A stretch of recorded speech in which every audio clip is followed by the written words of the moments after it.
Welcome everyone back to the Travel Coach Network podcast. It is I, Sahara Rose DeVore, the founder of the Travel Coach Network and the creating instructor of the Travel Coach Certification Program. Today, I have a really interesting guest. I'm Melissa Fountas.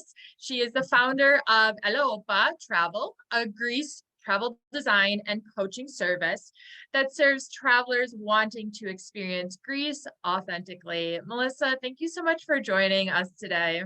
Thank you for having me. It's such a pleasure. Did I pronounce that your last name correctly? Tell us how you say it correctly. Yes, if we're in Greece, it's Fountas or Fouda, since I'm female. So Fouda, perfect. Well, let's start with telling us, where did your love of travel even stem from? My love of travel. I mean, in particularly for Greece, how that came about, most people ask me, like, how did you decide on Greece for a destination to specialize in? And really, it kind of happened by accident. I'm married to a man from Athens, Greece. His family is still there. And so we would go, I mean, almost every summer, we try to go every summer. And I became a resource amongst my friends or people that knew me, like, oh, I'm going to Greece, or my friends are going to Greece. And, where should we go? And what should we do? And what should we avoid? And so I had already, had that reputation, I guess, before I started Ela Opa. And it just took me a long time to realize that that's where my heart was at. And helping people experience Greece on that next level was what I needed to be doing. Did you meet your husband in Greece? No, I met him the old-fashioned way in a bar here in America. Okay. So I was going to say, what took you to Greece originally? No, he moved here when he was 19 to play soccer in college and then never left. And so I met him here in the States. Oh, wonderful. And you're from a small town in the Midwest. What town? I don't think anybody would know it, but it's North Bend, Nebraska. It's about an hour west of Omaha, 1,200 people. So, I mean, 1,200 people town meets Athens, Greece, and it's an interesting, hybrid situation going on in our house, very Greek meets very American. And, that's part of my perspective and my experience about Greece and going there, and being able to recognize, like, hey, this is really different, or this is like something that would stand out to a traveler that they might question or wonder why things are done a certain way. And so that perspective has been nothing but beneficial to me and my travelers. Yeah, because I know that you say that being from a small town in the Midwest, you don't see it as a disadvantage. And can you explain a little bit further of that, of how what you learned and experienced, how you rolled that how that rolls over into you working with your travelers and providing them with, the most beneficial experience that they can have? Right. I think everybody has this comfort level, especially when they're entering into a new country and experiencing a new culture. There's a certain level of culture shock that everyone can take.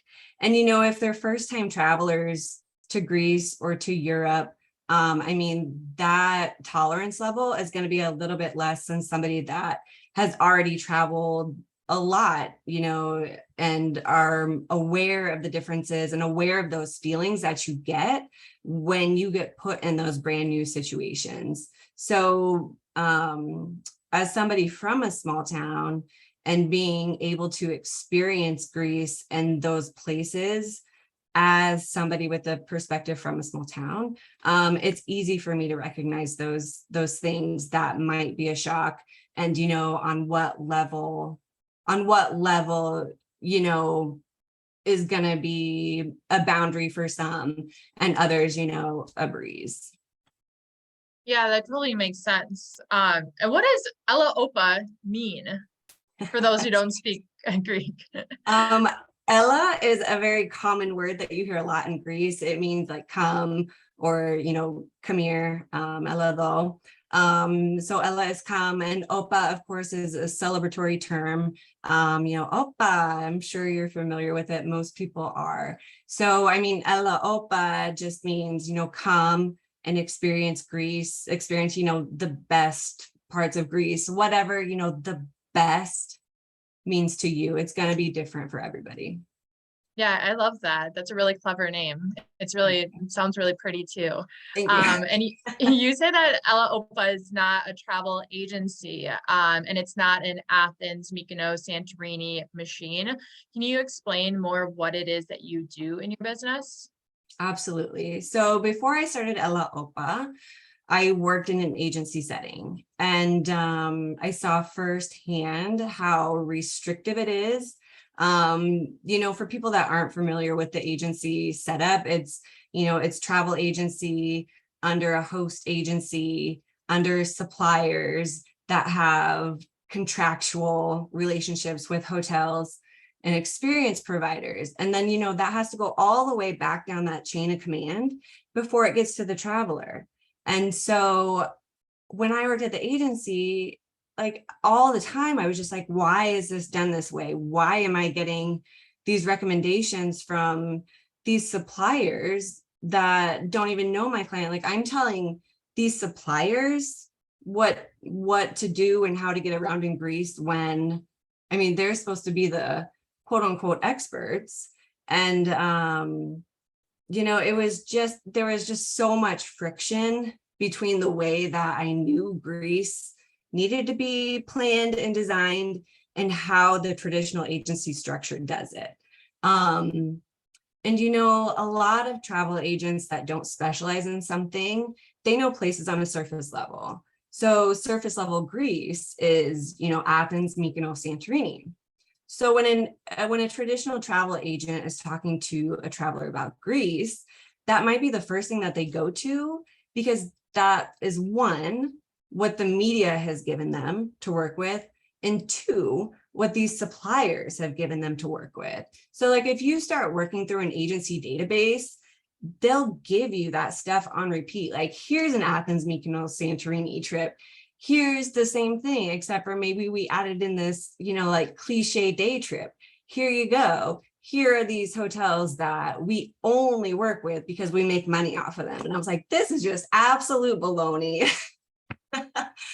And, luckily, and I mean, most people wouldn't call a global pandemic lucky, but when that happened, like everything that I was working on, like got cut off. And it gave me time to look back and say, you know what, like this whole system is broken. This is not how I want to do it. This isn't how anybody should travel to Greece. And it gave me the opportunity to start Ela Opa and do things the way that I think that they should be done. And most people that meet me and talk to me would agree. Yeah, I understand all of that. And I can definitely relate to my background's never in the travel agent industry because I knew that just wasn't for me and how I perceive travel. But when you're talking about, as bad as the pandemic was, it did shine a lot of light on the value of travel. And we hear a lot of words like transformative and meaningful, purposeful travel that are still pretty surface level on their own and just kind of being tossed around. But travel is meaningful and it is a way to heal in so many different ways. And there's a lot more purpose to it. So, the past couple of years as we come out of it, not only have travel business owners like yourself come to realization that, there's a lot more meaning into what I could do and provide people with, because I know how powerful a place like Greece could be. And that's why I've seen also so many travel agents come into my travel coach network too, because like I said, I wasn't exposed to the travel agent industry. I just knew it wasn't my thing, just like why I started traveling and never went the corporate route, because I just knew it wasn't going to be my thing. But I started learning more from everyone in my network, and I'm like, I can totally see that. But to see like how you're talking about that you add coaching into it, can you explain more of what you do and how you exactly work with your travelers when it comes to coaching them? Sure, absolutely. I suppose, when I started Ela Opa, it wasn't, oh, I'm going to be a travel coach. I started Ela Opa, and I knew I wasn't a travel agent. There was some obviously travel consulting going on within my work. But when I started, to solidify what I wanted to do for other people and how I was doing it, and, observed myself from the outside a little bit, I was like, I'm really coaching these travelers to travel through Greece the best that they absolutely can on whatever that, level means to them. And, like any coach, you work with what you have in front of you. You're not going to tell like a new runner to go out and run 5 miles. As a coach, you need to look at who the person is already before you start encouraging them to do things that are like too uncomfortable. There has to be an evaluation of, and a lot of back and forth, a ton of communication about, who they are, and reading between the lines on, I think that they can handle this. Like, I think that they can do a road trip across Greece. I think that'd be awesome. Or, what, this is their first trip. Like, maybe let's like stick to the ferries, things that are a little bit more predictable in that regard, and dependable, less variables. And just evaluating travelers as people before you start looking at Greece as a place. Yeah, definitely. And that's really, the fundamentals of coaching in general. Like, you look at a basketball coach, he's not going to tell someone to perform like, LeBron James the next day. You, like you said, you put it so well, you work with what you have in front of you, and use your best judgment as a coach and an expert to understand. And, and we're all travel experts, and you're an expert of Greece. So you understand, what someone of maybe a certain age, or if it's their first time, what they might be into, and also the reason why they want to travel in the first place, right? Going to that emotional level of like, just how, because if we know just how transformative travel can be for people, I always believe in using it as a tool to help us, emotionally, because travel gives us all of that in so many different ways too. And you've probably heard this before, when someone comes to your business, or maybe it's even friends or family, and especially because you came from the travel agent industry or background, people say, well, what is a travel coach, and how is it different from a travel agent, right? Aren't you the same thing? What do you say? I think that it's a good question. And I think the easiest thing to say is that, I start with the whys first, like why, like what you just said. Why are people wanting to travel? Why do you want to go to Greece? Why did this even, come to mind? Why are you here talking to me today? Instead of being like, well, I got this Athens, Mykonos, Santorini trip. Who wants to go? Anybody can go. I'm selling it for this much, and it's going to be this experience. Like, I think that's very negligent. And, sometimes people just want that, and that's fine. That's just not what I do. It's so much more of a process than just throwing out destinations. I mean, like, have a good time. And I don't think that it's common knowledge to know the difference between a travel agent and a travel coach. I mean, I have people call me a travel agent all the time, and I'm not like, well, actually, I'm a travel coach. Like, I don't say that. Like, I get it. Travel agent is a common term that people know. Like, that's fine. And if somebody asks me about it, I'll explain the difference. But otherwise, I'm just like, well, not really, but Yeah, well, it's really also important to know, and I'm sure you talk about this in your services and your website and stuff too, like that is, and a level of depth that you do work with your clients that does set you apart from, the traditional role as a travel agent. And when you were talking about, just we hear these sales of travel all the time.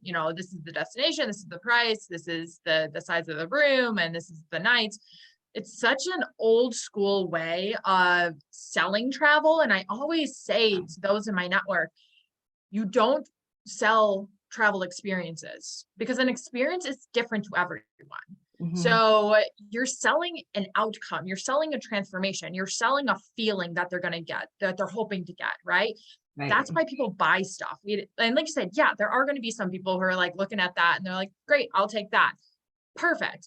But I love hearing that you're talking about that too, because I think if we're coming out of the pandemic, I think that we are doing the whole industry a disservice if we don't change the narrative around how travel is seen and sold, right? Yeah. And sold in terms of, consumerism. But I love that you're adding so much value and depth to when it comes to Greece. I am just curious, but what are some of little hidden gems? I've only been to Athens. I was back on a backpacking trip by myself, and I just went to Athens.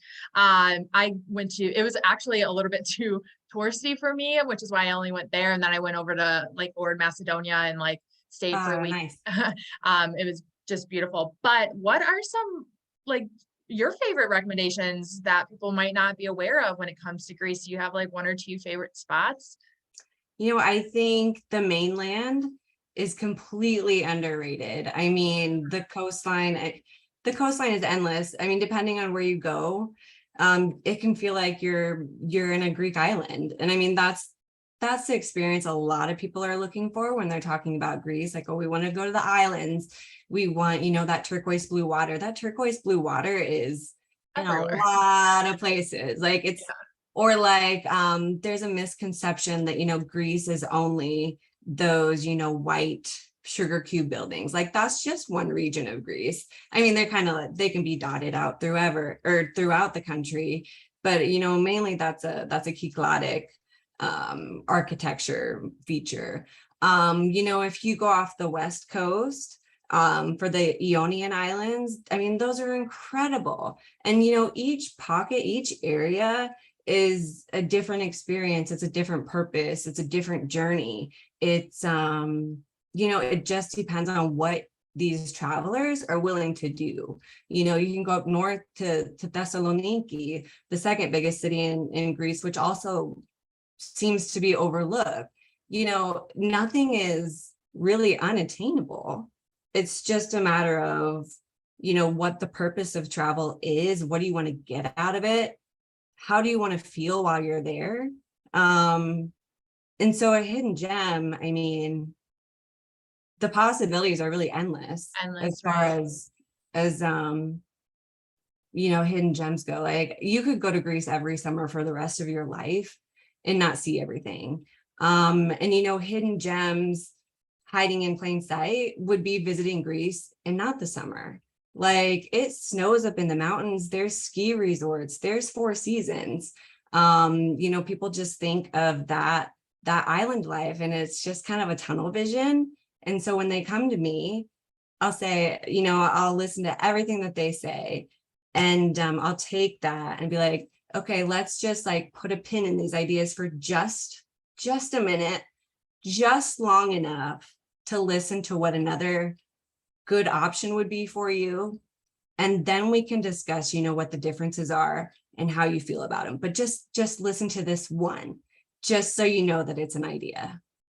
Yeah, because we only know what we know, right? And we don't know what we don't know, especially when it comes to travel. I always say not everyone's a travel expert or an avid traveler. Not everyone has backpacked the world or goes to or has, a relative or someone from another country that they can go and explore further.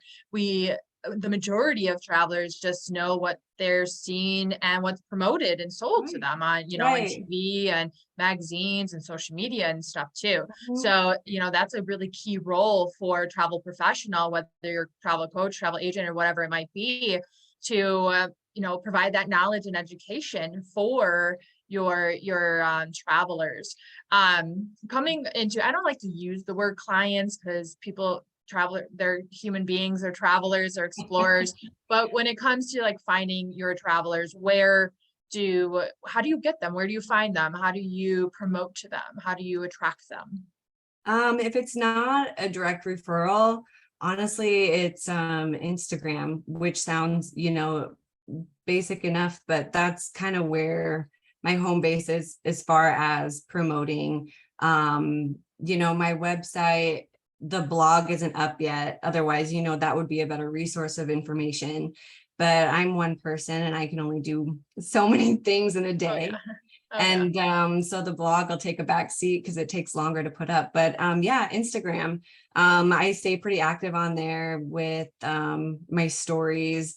When I was in Greece this summer, I was in my stories almost every day.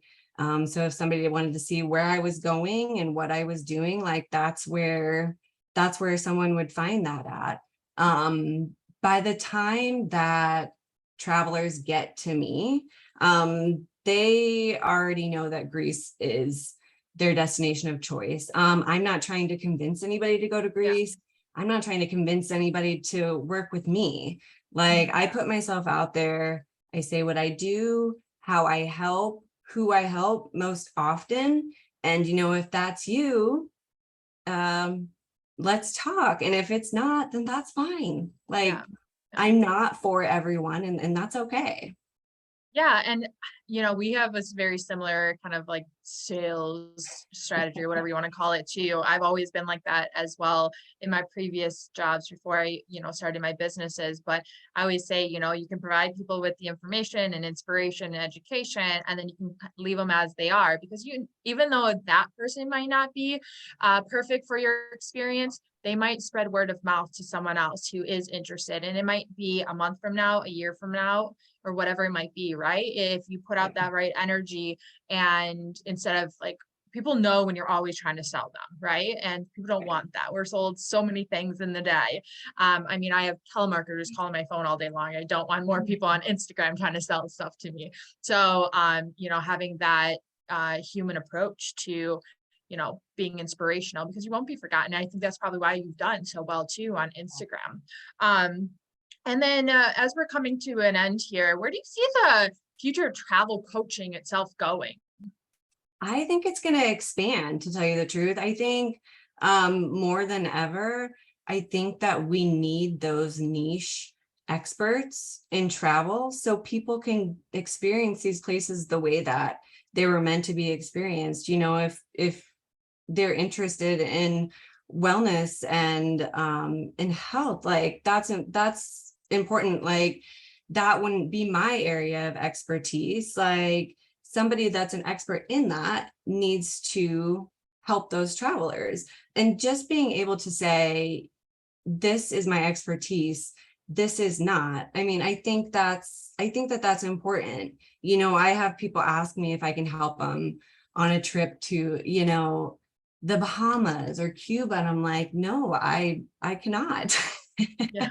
I cannot serve you the way that you deserve to be served in that destination. I'm like, I do Greece. That's all I do. And I do it really well for people. And I stay in my lane. Like there was one instance recently where I helped a couple in Croatia. And that was an offshoot, and it ended up being great. Like Croatia was very similar as far as how the vendors communicate. In like a very helpful way. Like they really want people to be in their country. They really want to give a good experience, just like in Greece. But yeah, just drawing the line with my own boundaries is important. And I think that's important for the travel coach industry as well, to serve people the best that they can and the best way that they know how. Yeah, that's so true that you say that. Especially within my travel coach network, I always tell people like, usually what you're going to do in your area of expertise is something that best relates to you. So you're serving people who, understand you and you understand them. I have so many people, travel coaches who specialize in anything from like using travel as a tool to heal from trauma. Obviously that comes from a place that they can relate to that too. So it's a similar thing. And I can see that too resonating over into what you were talking about, the travel agent industry, where a lot of times the travel agent industry, and I'm not bashing the travel agent industry at all. There's a need for it. Absolutely. But it's just the industry in general, the travel industry in general has put up boxes around what is possible and what you can and can't do, or how you should or shouldn't do things for so long. And that's really more of what I have like a tip for, because therefore it made the travel agent industry, travel advisor industry very competitive. And therefore, when you feel like you're competing against so many, you kind of get Yeah. desperate and you're like, I'll sell Yeah. anywhere, I'll book anywhere. And therefore, you're not providing the most meaning that you can for an experience, right? And providing the best type of really getting to understand the traveler as a human and their human needs, and that why that you were talking about too. So I'm hoping in all hopes that, and it's part of my mission and what I do with the Travel Coach Network to, help change and reshape that narrative in the industry, and and how travel is viewed. So as like I said, we wrap up here, how can our listeners find and follow you? Easiest way, of course, I spend way too much time on Instagram. At Ela Opa Travel is the handle, or my website is just elaopa.com. The website will give you just kind of a brief overview. Again, it touches on, what a travel coach is, and how it helps travelers. And, it should just give them a brief overview of who I am and how we would work together. There's a contact form right on there. Otherwise, if somebody wants to message me directly on Instagram, that's just fine too. I'm super approachable. I'm not going to blow anybody off. No assholes though, those are easy to spot, the people that are almost like trying to plan their trips through questions, and like, I see you. I see you. Yeah, I think we get that in so many ways, shapes, or form. I get the same thing in my business, from other companies, like, hey, let me pick your brain about this real quick. And I'm like, how about not? How about you fork over the money first? Right. Right. Well, perfect. I am going to put all of your links and your website, social media, and everything, so everyone can follow you, learn more about you, and learn more about your Greece adventures in the show notes. I want to thank you so much, Melissa, for joining us today on the Travel Coach Network podcast. You were wonderful. And for those who are listening, be sure to follow the Travel Coach Network on Instagram as well, and visit us at thetravelcoachnetwork.com. Come give us a hello, especially in our open Facebook TCN community. You'll find the links to that in our show notes as well. There's also a free beginner's guide to travel coaching in there. If you know anyone interested in travel coaching, be sure to send them our way to our podcast. We truly appreciate it. And until next time, my fellow wanderers, bye for now.